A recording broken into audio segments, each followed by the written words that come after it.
Bună ziua! Astăzi vom face problemele 7 și 8 de la pagina 99 din manual.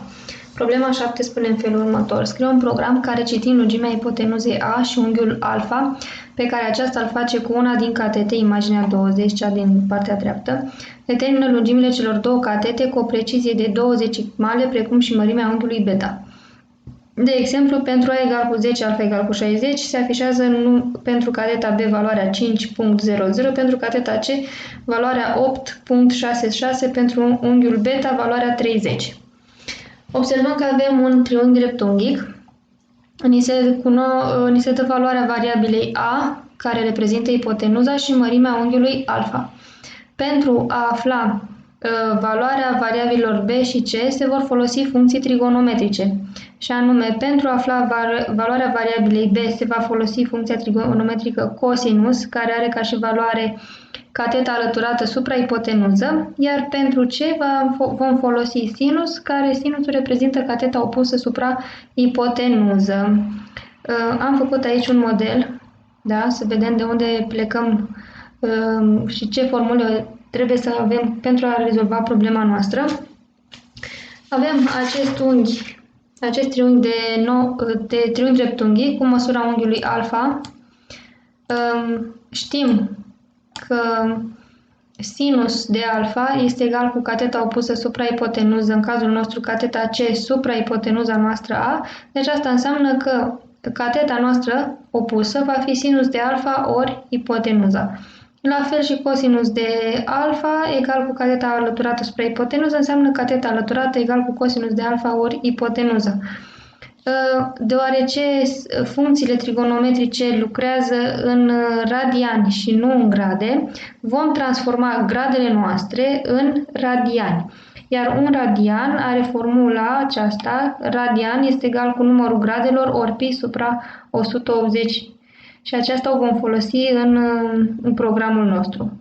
Acum haideți să vedem cum vom face proiectele noastre. Facem File, New, Project, Console Application, Next, C++ și avem problema 7, pagina 99. Next, Finish, Sursă, Main.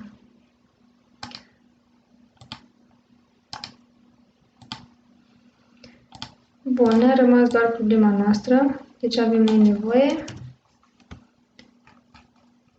Acum, pentru că vom lucra cu funcții matematice, avem nevoie de biblioteca CMAT. Asta înseamnă că o vom include și în zona de biblioteci vom scrie include biblioteca noastră CMAT. Observăm că ne și apar. Iar pentru că ne cere să să afișăm cu o precizie de 2 decimale, vom folosi și biblioteca iomanip. Deci vom include și biblioteca iomanip.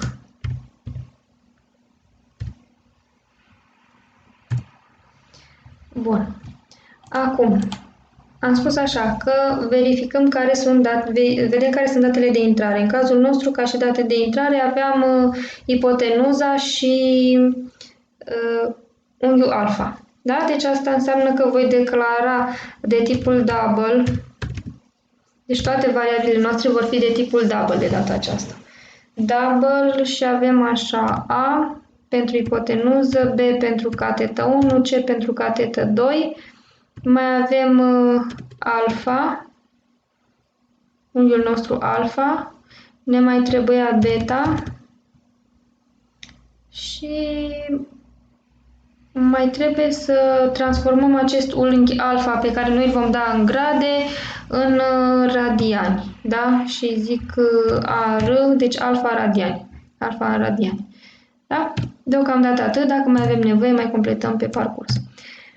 Ni se dau ca date de intrare ipotenuza A, deci Cout A egal sin A și ni se mai dau gradele alfa. Deci Cout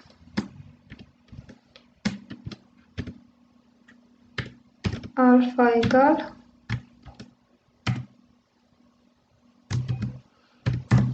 sin alfa. Bun. Am citit datele de intrare, adică valoarea ipotenuzei și valoarea unghiului alfa în grade. Am spus ca să putem să folosim funcții trigonometrice, trebuie să transformăm acest unghi alfa exprimat în grade în unghi exprimat în radiani. Da? Și atunci vom lua alfa în radiani, AR va fi egal cu formula pe care v-am prezentat-o mai devreme, adică grade ori pi supra 180. Asta înseamnă că mai avem nevoie de încă o constantă pe care o vom declara tot de tipul double, pi, care este egală cu 3,14159. Așa se declară o variabilă, da? O constantă. În momentul în care avem egal la variabila noastră, că până aici am declarat o variabilă, înseamnă că ea se va transforma în constantă. Deci, alfa în radiani ar fi egal cu alfa, gradele, ori pi, care l-am declarat anterior, supra 180. Și atunci am obținut valoarea numărului nostru alfa în radiani. Și acum, ne cerea să aflăm valoarea lui B, iar B era catetă alăturată. Asta înseamnă că vom folosi funcția cosinus, iar ca să aflăm cateta alăturată vom folosi cosinus de alfa ori ipotenuză. Da? Deci o vom afișa. O vom calcula ca fiind B, cateta alăturată, este cosinus de data aceasta ar trebui să avem alfa, dar pe alfa l-am transformat în radiani, o să avem AR, deci cosinus de alfa ori ipotenuza noastră. Ori ipotenuza, adică este A. Punct și virgulă, o afișez, cout, da, și o să spun B egal, scriem direct așa, nu mai scriem valoarea lui B, este B egal, pentru că ne cere să afișăm cu două zecimale, da, vom folosi funcția fixed, după care set precision, da, set precision, cu câte zecimale? 2, și apoi vom afișa valoarea variabilei noastre B. Adică pe V mi-l va afișa cu o precizie de 2 zecimale după virgulă. Asta face set precision și acest fixed. Am avut nevoie de biblioteca iomanip pentru a folosi funcția set precision, iar biblioteca cmat pentru a folosi funcția cos.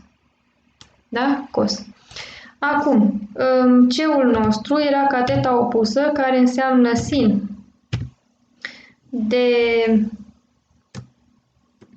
alfa radiani ori ipotenuza noastră A și atât, și o afișăm cout și atunci o să scriem C egal, la fel ca mai sus, folosim funcția fixed, mai mic, set, da, cu 2 zecimale și atunci îl vom afișa pe C. Pentru că avem mai multe de afișat, haideți să punem și un N2L la fiecare. Deci și după B și după C, ca să ne apară la rând nou.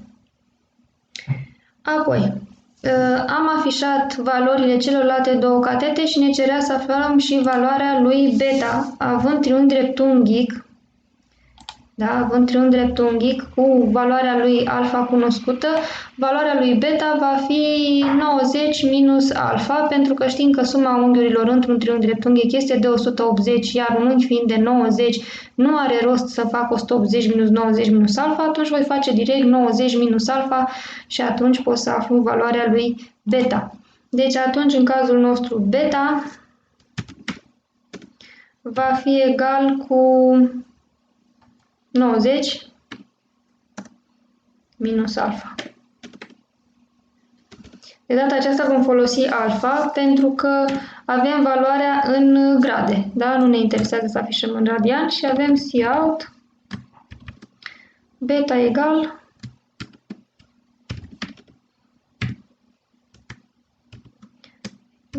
mai mic și valoarea variabilei beta. Dăm build and run.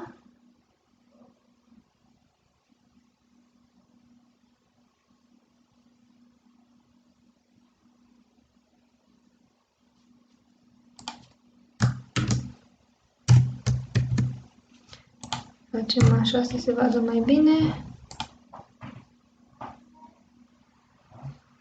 Așa, haideți să vedem, să dăm exact valorile din manual, să vedem ce valoare avea. Deci A 10 și alfa 60. A este 10 și alfa este 60 de grade. Și atunci îmi va spune în felul următor. B va fi egal cu 5,00, C egal cu 8,66 și beta este egal cu 30 de grade. Da? Pentru că am declarat pe beta de tipul double, ne apare cu 2 decimale la sfârșit.